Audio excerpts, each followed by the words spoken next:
Hello everyone! Today I'm going to share a fantastic new proof of our stationary Earth.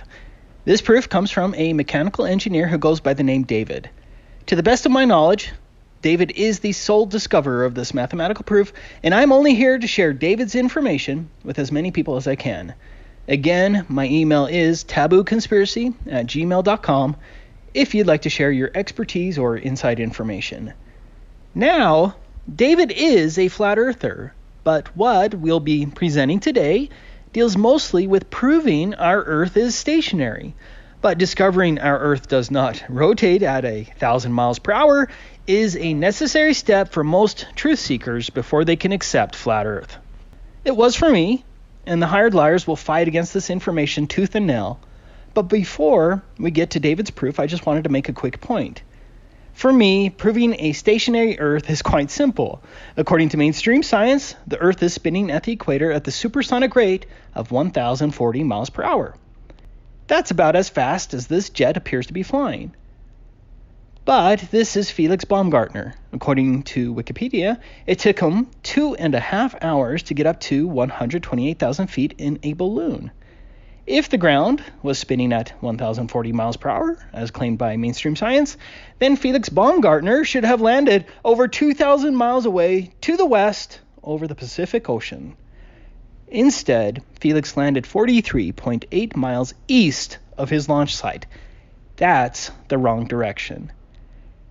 Do you not see how fluid dynamics work and how none of these spinning movements and effects are evident anywhere, which would be most manifest at higher elevations like at 128,000 feet?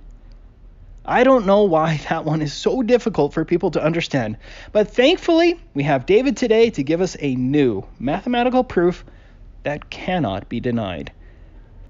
The information presented will have huge implications. Because if what David is saying is true, and the math most certainly supports him, then the Earth is absolutely stationary. There will be a lot of math covered, and I will certainly show you all the information I have at the end, but we're going to start with a simple summary.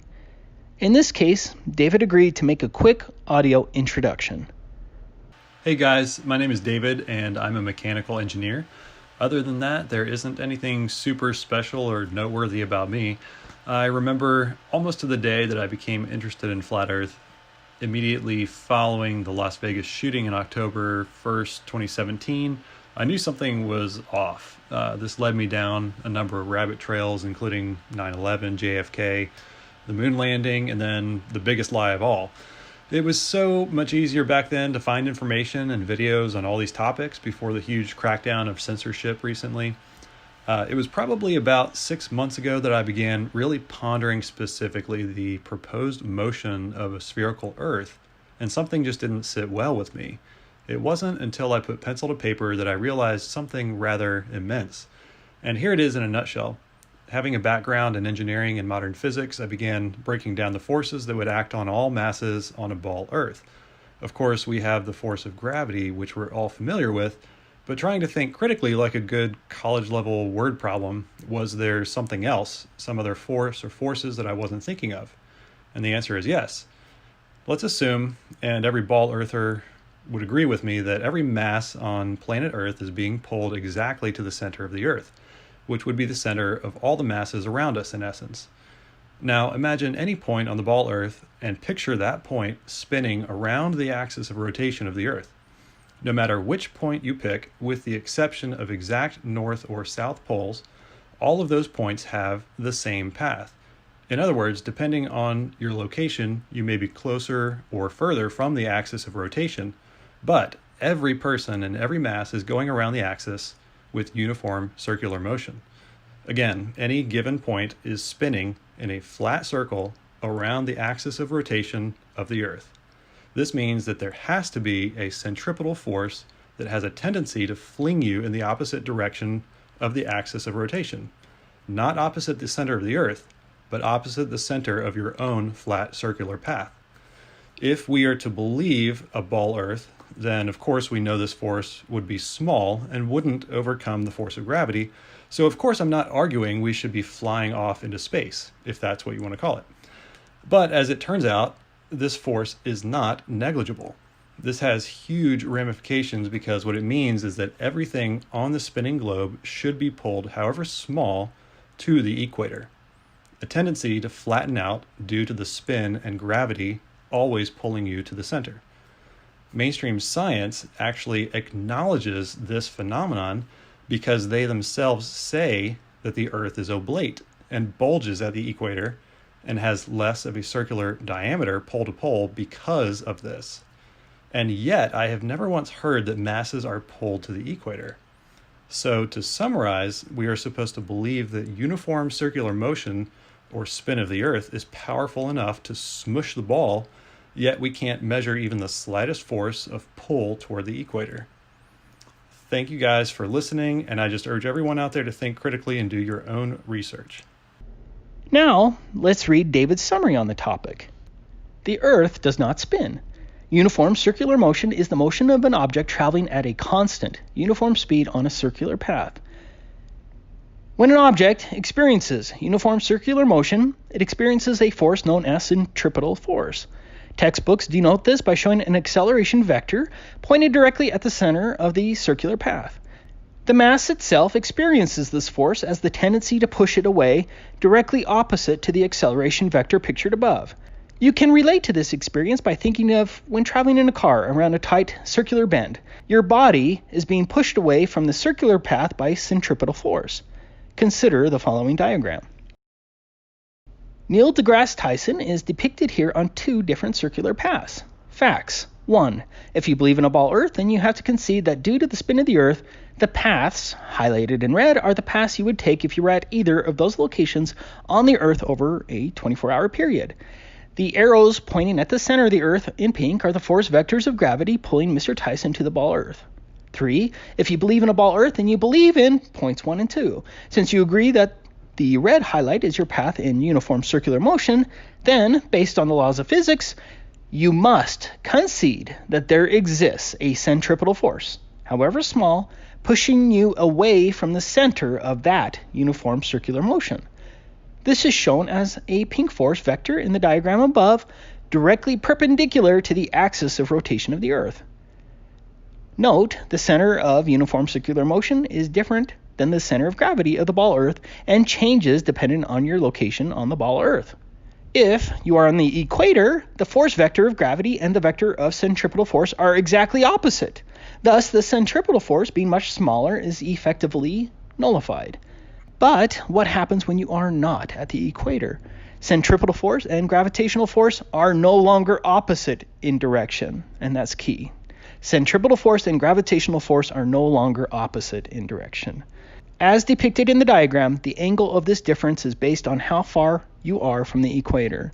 Now consider the following diagram. Since the effect is mirrored on the southern hemisphere and across the axis of rotation, we can look at just one quadrant. The horizontal red centripetal forces get smaller the farther away from the equator you are because the radius of your circular motion is smaller. Black component forces show the centripetal force relative to the observer's up and horizon view.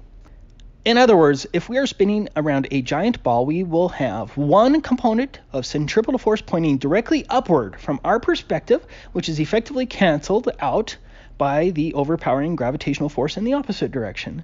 We will also have a second component of the centripetal force always pushing us directly towards the equator. This is highlighted in the modified diagram below. Everything on the spinning ball planet, including Neil deGrasse Tyson, should be subject to the highlighted red force, the horizontal component of centripetal force due to the rotation of the Earth relative to the mass or observer, unless at the equator or either pole. I hope you're understanding the basics of David's argument. Essentially, David recognizes the mainstream science claim that if we lived on a spinning ball, that the upward centripetal force pointing through the top of your head would generally be canceled by the alleged force of gravity pulling you towards the center of the Earth if you were on the equator. But what everyone has failed to recognize is the fact that once you move away from the equator, there's another component of centripetal force that always pulls you towards the equator. This is because the centripetal force and gravitational force are no longer opposite in direction. Let's call it the equatorial pole. Look at Neil standing at the equator. As you can see, the centripetal force that goes straight through the top of his head is the opposite direction as the supposed pull of gravity at the bottom of his feet towards the center of the Earth. But no matter where you are on the alleged ball Earth, that centripetal force will always be perpendicular to the axis of rotation. So as Neil moves away from the equator, the angle straight from the top of his head changes, but the angle of the centripetal force does not change. And that's where the globe model fails. This equatorial pole would be most prominent on the 45th parallel. If you were in the northern hemisphere along the 45th parallel and were facing south, then your whole body would want to lean forwards towards the equator. If you were facing north, then you would feel the tendency of leaning backwards. This amount wouldn't be negligible. For a 200-pound person on the 45th parallel, this centripetal force would amount to the weight of a normal-sized tomato, always wanting to head towards the equator. Obviously, everyone would feel this all the time. Field goal kickers would always want to kick their field goals facing the equator. Runners would always want to run towards the equator, etc. But you can set aside all feelings, because this effect would be measurable all of the time by gyroscopes, by advanced scales, by accelerometers, and all military units whatsoever would absolutely know of this equatorial pole, and this force has never been measured. Because this force does not exist, the Earth is stationary. David even created an Excel spreadsheet. For example, a person at 200 pounds on the 45th parallel would be pulled laterally towards the equator at a force equal to 0.35 pounds. 0.35 pounds is greater than the average weight of a tomato. Imagine this tomato weight always wanting to pull you towards the south wherever you go. You can't tell me that you wouldn't feel that. A 300-pound person would experience half a pound always pulling towards the equator. An object at 1,000 pounds at the 45th parallel would always have a force pulling it towards the south at nearly 2 pounds. How quickly would a projectile or a 20,000-pound aircraft be taken off course? This is what David told me via email. As I acknowledge, in the original PDF, it is certainly a small force compared to the force of gravity, but this imaginary force would have to be accounted for in almost any imaginable scenario. We're talking about a lateral force on the order of 0.35 over 100, the magnitude of gravitational force. So yeah, it's small, but would have to be there if the Earth is spinning. And it would always be on, just like gravity always pulls us onto the ground. It would be a constant push always towards the equator. Cars going north would always have to use slightly more horsepower than south if in the northern hemisphere. An Olympic runner would get a slightly faster time running south and north, etc. For the rest of the video, I'm just going to share each page of David's white paper. Pause the video on each page as you need to, because it would take me a long time to read all 6 pages. I want to thank David, the mechanical engineer, for coming forward and sharing more evidence that proves we've been lied to big time about the Earth. And that's the first step on our quest to end this tyranny that enslaves us all. If you'd like to hear more from David, I hope you stay tuned to Globebusters on Sunday or Journalism Raw on Monday, because David has expressed interest in sharing more information live. I hope he does. We don't have much time left to wake people up to our dire situation. May God bless you in the pursuit of and sharing the truth. Thank you.